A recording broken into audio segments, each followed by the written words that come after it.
Hiatal hernia is a weird one because it's usually a birth defect. In that case, you probably will need surgery. To be honest, we see very, very few people who have not gotten the surgery. Usually they come to us and they say, hey, I've had a surgery, what can I do now?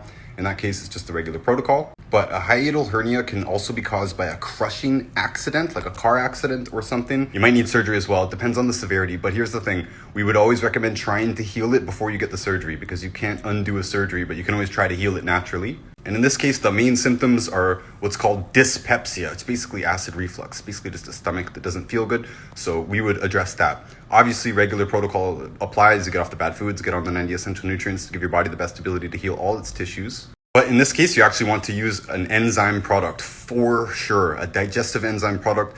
We have two main ones that we use. We have a whole bunch of them, but there's two main ones we use. One is called Ultimate Enzymes, and that's more for everyday use.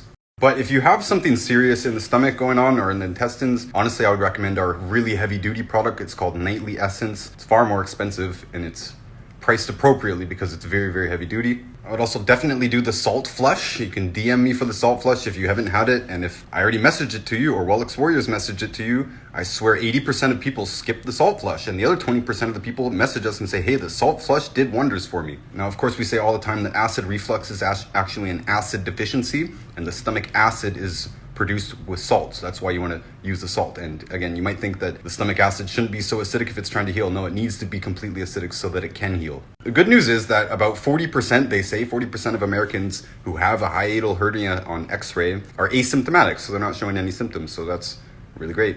And hopefully that's you. And if you do have symptoms, hopefully you can just get rid of the symptoms and you don't need to do anything else.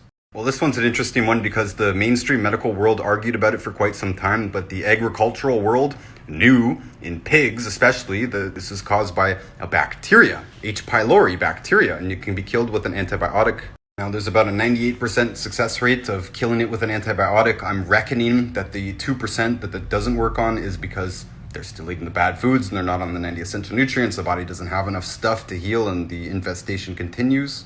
Remember that if you're eating a lot of sugar and carbs and stuff, you're feeding the bad bacteria, including H. pylori. So this is one time where you want to flood your body with good bacteria. And this is always going to be part of a good digestive reset strategy anyways, to flood the body with probiotics. And just like with the hernias, honestly, I would recommend the same products. I would recommend getting on digestive enzymes and or the Nightly Essence, which would probably be even better because that's a combination of heavy duty probiotics and enzymes. This will be short term until you're healed. And I told you this is a weird one. So there's an ingredient called bismuth that is very effective here, and actually if you're using the antibiotics, Dr. Wallach and I would still recommend using bismuth. Where do you find bismuth?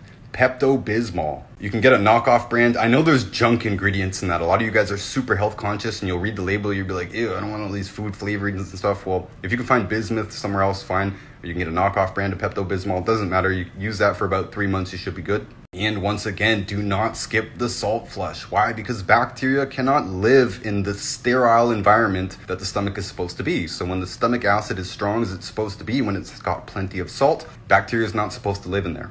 And finally, I've seen a lot of people who just didn't want to do the antibiotics. They take our advice and say, hey, try and heal it first. A lot of people did. It usually takes less than 3 months, but when it's any type of bacterial or fungal thing, you want to follow through for a full 3 months, make sure it's fully dead. And of course, make sure to check out our food page, Notice Foods, that's on YouTube, and at Notice Foods on Instagram. We have a lot of content up there teaching you how to cook without the bad foods that Dr. Wallach describes, and Dr. Glidden's 12 bad foods, all of that, all of the rules that you need to know. And we have experienced chefs and bakers who will answer the questions in those inboxes. Definitely get yourself a copy of Dr. Wallach's cookbook. This is basically a textbook teaching you everything you know about how to cook without the bad foods, particularly oil and gluten and all of the other problematic things on the list. This is 300 pages stuffed full of recipes, every traditional recipe that you could think of, and modern dishes without the bad foods that they're usually made from. And definitely check out my book, Fake Diseases. It covers all of the major topics that come up, like birth defects, blood sugar problems, bone and joint problems, cancer, autoimmune problems, and more. And it's on Amazon for just $9.99. And I've also published a book in response to some of Dr. Wallach's criticisms, including the major articles that have been written against him on the internet. So if you are a Dr. Wallach fan or a longevity distributor, I definitely recommend having this book in your toolkit. And all of my books, audiobooks, and links are available on my website, noticebooks.org.